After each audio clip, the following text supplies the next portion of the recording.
உதயநிதி ஸ்டாலின் கைது செய்யப்பட்ட உடனே யோக்கியம் வாரா செம்படுத்து உள்ளவைன்ற மாதிரி ஆதரவு குரல் நீட்டியிருக்கிறார் காயத்ரி ரகுராம். முதல்ல இந்த காயத்ரி ரகுராம் 2023 என் மீது வழக்கு போட்டவர்.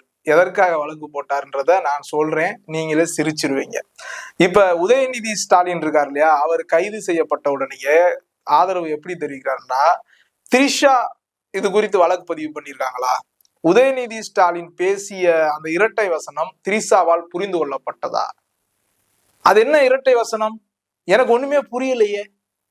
அதாவது ஒரு மனிதனை தனிப்பட்ட வகையில் பழிவாங்குவதற்காக பெண்ணின் பாலினத்தை தவறாக பயன்படுத்தக்கூடாது, குறிப்பாக காவேரி இஷ்யூவை திசை திருப்புவதற்காக அப்படின்னு சொல்லிட்டு கருத்துக்களை பதிவு செஞ்சிருக்காங்க.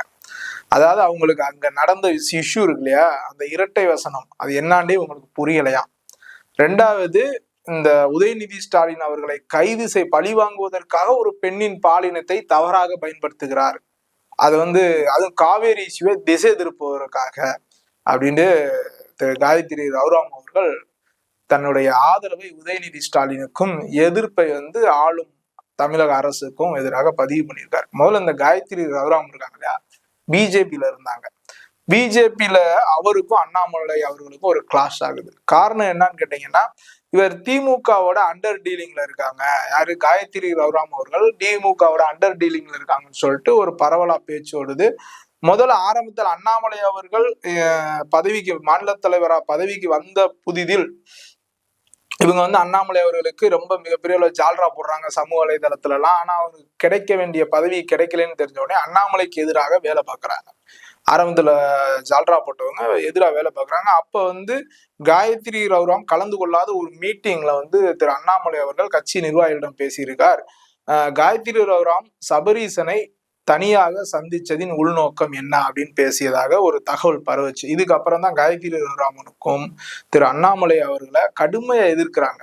எதிர்க்கும் போது ஒரு கட்டத்துல கட்சியில இருந்தே நீக்கப்படுறார். காயத்ரி ரகுராம் கட்சியில இருந்தே நீக்கப்படுறார். அந்த காலகட்டத்தில் பாஜகவில் இருந்தவர்கள் பலரும் காயத்ரி ரகுராமை விமர்சனம் செய்கிறார்கள். அப்படி விமர்சனம் செய்ததை செய்தியாக வெளியிட்ட என் மீது வழக்கு பதிவு செய்தவர் தான் இந்த காயத்ரி ரகுராம். அது எப்படி அதாவது ஒரு அரசியல் பிரமுகர் தன்னுடைய சமூக வலைதளத்துல பதிவு பண்றாரு. என்ன பதிவு பண்றாருன்னா, காயத்ரி ரகுராம் ஒருவருடன் இருக்கும் புகைப்படத்தை பதிவிட்டு உங்களுக்கு அந்த நபருடன் என்ன பழக்கம் அப்படின்னு சொல்லிட்டு அவர் பதிவு பண்றாரு. அத இந்த குறிப்பிட்ட நபர் காயத்ரி ரகுராம் குறித்து இப்படி ஒரு பதிவை போட்டு இருக்கிறார் அப்படின்னு நான் செய்தியா வெளியிட்ட என் மீது வழக்கு பதிவு செய்கிறார் காயத்ரி ரகுராம். அந்த வழக்கு விசாரணைக்கு வருது. நானும் போய் ஆஜராகிறேன். விசாரணையில காலையில கிட்டத்தட்ட 10 மணில இருந்து ஈவினிங் ஒரு 5 மணி வரை விசாரணை நடக்குது. அப்பயே புரிஞ்சு கொண்டேன், முழுக்க முழுக்க திமுக ஆதரவுடனேயே என் மீது வழக்கு போட்டார் என்பதை புரிந்து கொண்டேன். ஆனா இதுல பாத்தீங்கன்னா, அந்த பதிவு போட்டார் இல்லையா, அவர் மீது வழக்கு பதிவு பண்ணல காயத்ரி ரகுராம். என் மீது, அதாவது இப்படி ஒருத்தர் பதிவு போட்டிருக்காருன்னு செய்தி வெளியிட்ட என் மீது வழக்கு பதிவு செய்த காயத்ரி ரகுராம் பதிவு போட்டவர் மீது வழக்கு பதிவு பண்ணல. திரும்ப விசாரணை முடியுது, சார்ஜ் ஷீட் வெளியாகுது. நானும் கோர்ட்ல அந்த கேஸ நடத்திக்கிட்டு இருக்கேன். அந்த சார்ஜ் ஷீட்ல ஒண்ணு போட்டிருந்தாங்க. அதாவது விசாரணையின் போது அங்க என்னை விசாரித்தவர்கள் அதிகாரிகள் கேட்கிறாங்க, உங்கள்கிட்ட எத்தனை பேர் ஸ்டாப் வேலை பார்க்குறாங்க அப்படின்றாங்க. இவ்வளவு பேர், எப்படி சம்பளம் கொடுக்குறேன்? ஜிபேல தான் சம்பளம். சரி, ஜிபே ஸ்கிரீன்ஷாட் அனுப்புங்க. ஸோ நானும் ஜிபே ஸ்கிரீன்ஷாட் எடுத்து கொடுக்குறேன். அவங்க சேகரிச்சிட்டாங்க. ஆனா சார்ஜ் ஷீட்ல எப்படி போடுறாங்கன்னா, காயத்ரி ரகுராம் குறித்து அவதூறு பரப்புவதற்காக பணம் பரிவர்த்தனை செய்யப்பட்டது கண்டுபிடிக்கப்பட்டுள்ளதுன்னு சார்ஜ் ஷீட்ல சேர்க்கிறாங்க. எப்படி என்னோட ஊழியருக்கு நான் சம்பளம் கொடுத்தத, ஏன்னா சார்ஜ் ஷீட்ல எப்படி சேர்க்கிறாங்க, பண பரிவர்த்தனை செய்யப்பட்டது கண்டுபிடிக்கப்பட்டது, என்னோட ஊழியரையும் அந்த கேஸ்ல உள்ள இழுக்கிறாங்க. உள்ள இழுத்து அந்த கேஸ் கோர்ட்ல, சென்னை கோர்ட்ல, எக்மோர் கோர்ட்ல நடக்குது. நான் அந்த கேஸை கண்டினியூவா ரன் பண்றேன். காயத்ரி ரகுராமை கோர்ட்டுக்கு நான் இழுக்கிறேன். கோர்ட்டுக்கு இழுத்து குறுக்கு விசாரணை நடக்குது. கடைசியில அந்த கேஸ் முடிஞ்சு அதுல நான் ரிலீஃப் ஆகி வந்துட்டேன். அது ரெண்டாவது விஷயம். ஆனால் இன்னைக்கு இந்த காயத்ரி ரகுராம் இருக்காங்க இல்லையா, உங்கள் தனிப்பட்ட பழிவாங்கலுக்காக ஒரு பெண்ணின் பாலினத்தை தவறாக பயன்படுத்தக்கூடாதுன்றாங்க. என்னை நீங்கள் பழிவாங்குவதற்காக ஒரு பெண்ணாகிய உங்கள் நற்பெயருக்கு களங்கம் விளைவிக்கும் வகையில் நான் அவதூறு பரப்பியதாக என் மீது வழக்கு பதிவு செய்யப்பட்டு திமுக துணையுடன் சார்ஜ் ஷீட் வெளியாக்கப்பட்டு என்னை நீதிமன்றத்திற்கு அலக்களித்தீர்களே, இது என்ன மிஸ்டர் காயத்ரி ரகுராம் அவர்களே? அதான் நான் ஆரம்பத்திலே சொன்னேன், யோக்கியம் வாரான் செம்படுத்து உள்ள வைன்றது. அதாவது திமுக ஆட்சியில நீங்க பிஜேபியில இருந்தீங்க, அப்ப அதுக்கப்புறம் விலகி ஏடிஎம்கேல போறீங்க. ஆனா அன்னைக்கு இருந்த திமுக கவர்மெண்ட் முழுக்க முழுக்க உங்களுக்கு சப்போர்ட்டா இருந்ததுக்கு பின்னணி என்ன? அதன் பின் நீங்க திமுகவை எந்த இடத்துலயுமே விமர்சனம் பண்ணல. ஆனா நீங்க பிஜேபி அப்பதான் என் மீது வழக்கு பதிவு செய்யப்பட்டு உங்களுக்கு ஆதரவாக அரசு தரப்பில் அன்னைக்கு இருந்த திமுக அரசு தரப்பு எப்படி செயல்பட்டது என்பதை நான் உணர்ந்தேன். அப்போதுதான் தெரிந்தது அண்ணாமலை அவர்கள் உங்களை பாஜகவில் இருந்து நீக்கியது தவறில்லை என்று உணர்ந்தேன். காரணம், உங்களை முழுக்க முழுக்க திமுகவோட ஒரு தொடர்புல இருக்கார் அப்படின்ற ஒரு காரணம் தான் அன்னைக்கு இருந்த பாஜக பரவலாக பேசப்பட்டது. அப்படி ஒரு காரணத்துக்காக தான் நீங்க அப்படி ஒரு காரணத்துக்காக தான் சர்ச்சை வெடிக்குது. அப்புறம் நீங்க பிஜேபி தலைமையை எதுக்குறீங்க, அப்புறம் கட்சியில இருந்து நீக்கப்பட்டீங்க, ஏடிஎம்கே போறீங்க.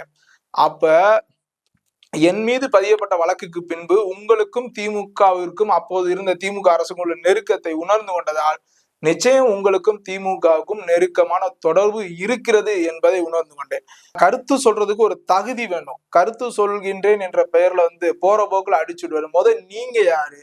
நீங்க இதெல்லாம் பின்பற்றீங்களா? ஏன்னா எவ்வளவு எத்தனை என் மீது மட்டுமில்ல, நீங்க கிட்டத்தட்ட பாத்தீங்கன்னா ஒரு 3-4 பேர் மேல அதே டயத்துல சமூக வலைதளங்களை பதிவு பண்ணவங்க மேல கேஸ் போட்டீங்க. அது அவங்க அது நிறைய ஃபேக் ஐடின்னு சொல்லிட்டு ட்ரேஸ் பண்ண முடியலன்னு போயிட்டாங்க. அப்புறம் நான் நியூஸ் போட்டதுக்காக என் மேல வழக்கு பதிவு பண்ணீங்க. நான் ஃபேஸ் பண்ணி ரிலீஃப் ஆகி வந்துட்டேன். இப்ப இதே காயத்ரி ரகுராம் உதயநிதி ஸ்டாலின் அவர்களை கைது செய்தது தவறு என்று சொல்கின்றவர்கள் அன்று நீங்கள் என்ன செஞ்சீங்க? ஒருவேளை பழைய பாசமான்னு தெரியல, உங்களுக்கு திமுக ரொம்ப துணையாக, திமுக ஆட்சி காலத்தில் உங்களுக்கு ரொம்ப துணையாக இருந்த காரணத்தினால் நீங்க இப்ப உங்களுடைய தலைவர் உதயநிதி ஸ்டாலின் அவர்கள் கைது செய்யப்பட்டதற்காக நீங்க துடிக்கலாம். அப்படி ஒரு பாசமாக கூட இருக்கலாம். ஆனால் கருத்து சொல்வதற்கு முன்பு நீங்க யாரு? முதல்ல நீங்க யாரு? நீங்க எப்படி வந்தீங்க? நீங்க இந்த மாதிரி எத்தனை பேர் மீது வழக்கு பதிவு பண்ணி அலைக்கழிக்கப்பட்டீங்க? நான் அந்த கேஸை நடத்தி முடிக்கிறதுக்கு 4 மாசம் ஆச்சு. கோர்ட்டுக்கும் ஃபர்ஸ்ட் விசாரணைக்கு போறேன், என்னோட ஊழியர்களையும் விசாரணைக்கு அழைக்கிறாங்க. திரும்ப அதாவது உங்களுடைய டார்கெட் என்ன? என் மீது வழக்கு பதிவு பண்ணி என்னை அலக்கழிச்சு மிரட்டினால் நான் இந்த ஊடகத்துறையிலிருந்து வெளியே போயிடுவேன். அதுதான் உங்களுடைய டார்கெட். அதையும் மீறி தான் நான் நடக்கிறேன். என்னுடைய ஊழியரை ஏன் கார்னர் பண்றீங்க? அப்ப அதாவது திமுக ஆட்சி காலத்துல நடந்தது எல்லாமே. திமுக ஆட்சி காலத்தில் காயத்ரி ரகுராம் மூலமாக என்னை கார்னர் செய்து வழக்கு பதியப்பட்டது இது. அப்ப என்னுடைய ஊழியர்கள் மீது நீங்க வழக்கு பதிவு பண்ண என்ன ஆகும்? என்கிட்ட இருக்கிற வேலை பார்க்கறவங்க எல்லாம் ஒதுங்கிடுவாங்க. அப்ப நான் என்னால தொடர்ந்து ஒரு தொழிலை நடத்த முடியாது. அதனாலதானே அதான உங்களுடைய நோக்கம். இந்த மிரட்டல் போக்கை தானே திரு காயத்ரி ரகுராம் அவர்கள் அன்று என் மீது திணிக்கப்பட்டார். அப்ப இன்னைக்கு நீங்க உதயநிதி ஸ்டாலின் கைது செய்யப்பட்டது, அதாவது உதயநிதி ஸ்டாலின் கைது செய்யப்பட்டது சரியா தவறான்றதை விட உதயநிதி ஸ்டாலின் ஒரு அடக்குமுறையில் கைது பண்ணுகிறார். ஒரு பெண்ணின் பாலினத்தை ஒரு பழிவாங்கலுக்காக தவறாக பயன்படுத்துகிறார்கள். காவேரி திசை திருப்புறதுக்காக இதை செய்யறாங்க.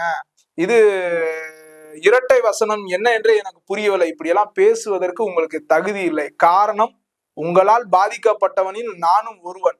பெரிய பாதிப்பெல்லாம் கிடையாது. அதுல இருந்து மீண்டும் இந்த மாதிரி என் மேல எத்தனையோ வழக்குகள், இதெல்லாம் அதுல ஒரு வழக்கு தான் காயத்ரி ரகுராம் அவர்கள் பதிவு பண்ணதுல. அதுல ஒரு வழக்கு என் மேல பிடிஆர் அமைச்சர், முன்னாள் அமைச்சர் பிடிஆர் பழனிவேல் தியாகராஜன் அவர்கள் வழக்கு பதிவு பண்ணியிருக்காங்க.